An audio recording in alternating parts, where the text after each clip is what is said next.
तो क्या हाल है दोस्तों। सबसे पहले सबको जय श्री राम। तो आज बात करेंगे बैलन डॉर की और उसमें भी भाई उस्मान डेम्बेले की। जी हाँ, आज अनाउंस हो गया भाई सबसे प्रेस्टिजियस अवार्ड या फिर ट्रॉफी या फिर खिताब कह लीजिए फुटबॉल जगत का। और यहाँ पर जो है फ्रांस के और पीएसजी के प्लेयर फॉरवर्ड प्लेयर भाई डेम्बेले को ये अवार्ड दिया जाता है। 2025 का बेहतरीन उनका साल रहा, पिछला साल रहा, और जिसकी वजह से भाई उनको ये वाला ट्रॉफी मिली। अगर बात की जाए आज से 2-3 साल पहले जब बारसा छोड़ा था उन्होंने और पीएसजी में एंट्री दी थी, तो भाई किसी ने नहीं सोचा था कि भाई डेम्बेले को यहाँ पर मिलेगा कभी ना कभी बैलन डॉर। सभी सोच रहे थे भाई एम्बापे है, हलांड है, लेवेंडोस्की है। जी नहीं, ये बोलते ना जब दो बंदरों की लड़ाई होती है तो एक लोमड़ी खाना छीन कर चली जाती है। भाई ये कहानी उस्मान डेम्बेले की है भाई।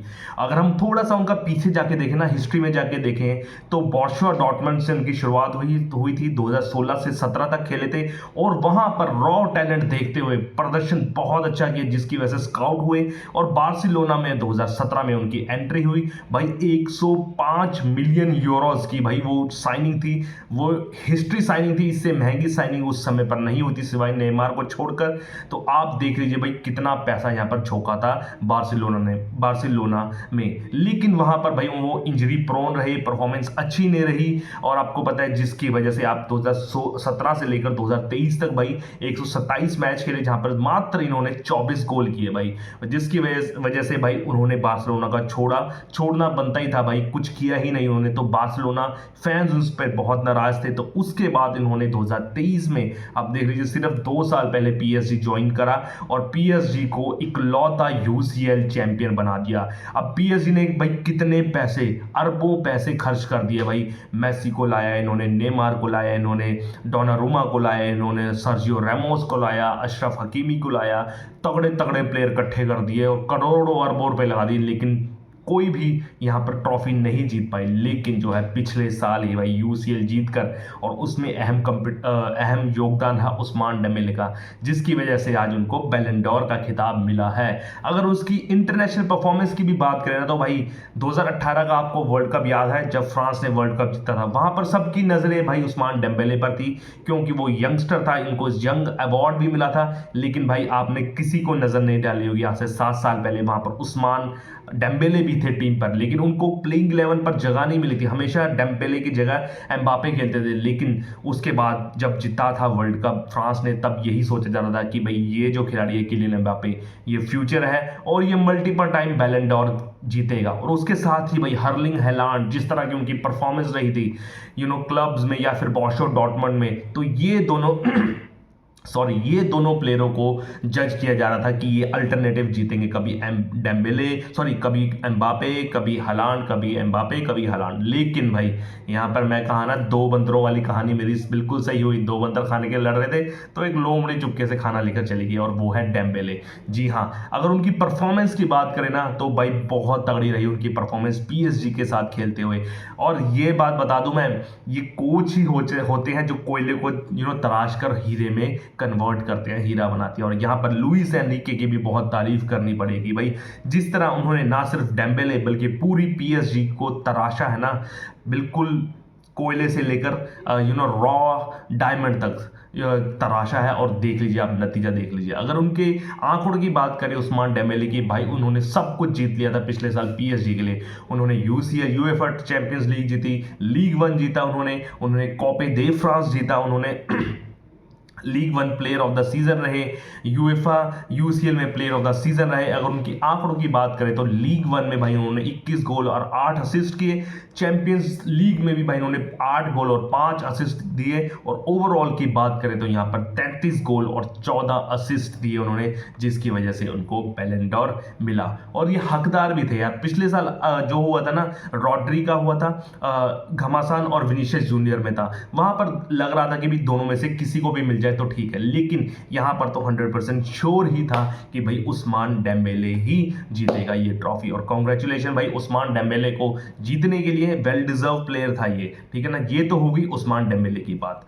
लेकिन अगर हम बात करें भाई जो फुटबॉल इस फ्रांस ने, क्योंकि फ्रांस में आयोजित किया जाता है ये बैलन डोर। लेकिन जो रैंकिंग निकल कर आई ना भाई, उनसे मैं बिल्कुल नाखुश हूँ। मैं क्या, सभी के सभी जो है फुटबॉल फैंस भाई नाखुश हैं उसके लिए, क्योंकि अगर आप देखोगे ना, मैं कुछ पॉइंट्स लेकर आया हूं भाई जो मुझे बिल्कुल भी नहीं पसंद आए इस रैंकिंग में। सबसे पहले सबसे बड़ा यहाँ पर पेड्री भाई, पेड्री का मुझे बहुत बड़ा अफसोस हुआ भाई। 11वें नंबर पर पेड्री भाई।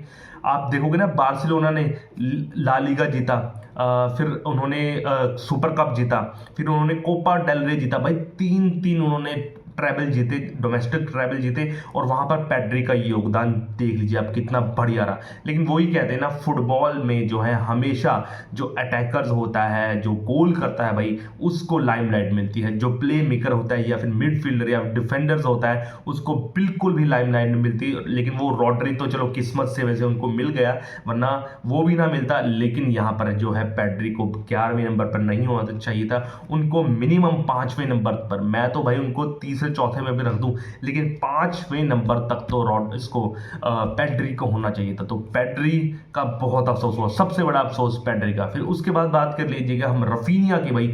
रफीनिया को भी आप 5वें नंबर पर रख रहे हो, मेरे ख्याल से पेड्री और रफीनिया दूसरे तीसरे नंबर पर होने चाहिए, ऐसा कुछ होना चाहिए था। क्योंकि अगर रफीनिया की बात करें तो तीनों तीनों टाइटल जीते, मैंने जो आपको बताया है, ठीक है ना। वो जीता La Liga, super cup, Copa del Rey, plus उनकी जो परफॉर्मेंस थी भाई बायर्न म्यूनिख के खिलाफ, उन्होंने भाई हैट्रिक ली थी। हैट्रिक कौन मारता है भाई? बार्सिलोना के साथ खेलते हुए बायर्न म्यूनिख को। बायर्न म्यूनिख कितना पीटती हुई बार्सिलोना को, आपको पता ही है कि मेसी के टाइम कितना पीटती थी भाई बार्सिलोना उसको। और प्लस इन्होंने बड़े बड़े मैचों में भाई, ला लीगा के मैच में एल क्लासिको में 5 गोल किए थे पिछले सीजन में उसके खिलाफ, रियल मैड्रिड के खिलाफ। तो परफॉर्मेंस भी अच्छा, प्लस भाई पूरे ओवरऑल में 34 गेम और 25 असिस्ट भी दिए थे रफीनिया थे। तो समझ नहीं आ रहा भाई रफीनिया को 5वें नंबर में क्यों। फिर उसके बाद हम बात करेंगे हैरी केन। हैरी केन को 13वें नंबर पर रख रखा है, पता नहीं क्यों। फिर सबसे और एक और बहुत बड़ा मुझे यहाँ पर डिसअपॉइंटमेंट लगा भाई, मेरे फेवरेट क्लब का प्लेयर भाई वर्जिल वैन डाइक। भाई वर्जिल वैन डाइक को आप 28वें नंबर पर रख रहे हो, शर्म नहीं आती भाई? 28वें नंबर पर कंप्लीट प्लेयर, डिफेंडर तो छोड़ो, वो तो है ही नंबर 1 भाई, वो कंप्लीट प्लेयर है भाई। पासिंग देखी उसकी, मिडफील्डर भी ना थकने लग जाएंगे जिस तरह की वो पासिंग करता है। तो आपने भाई उसको 28वें नंबर पर रखा है।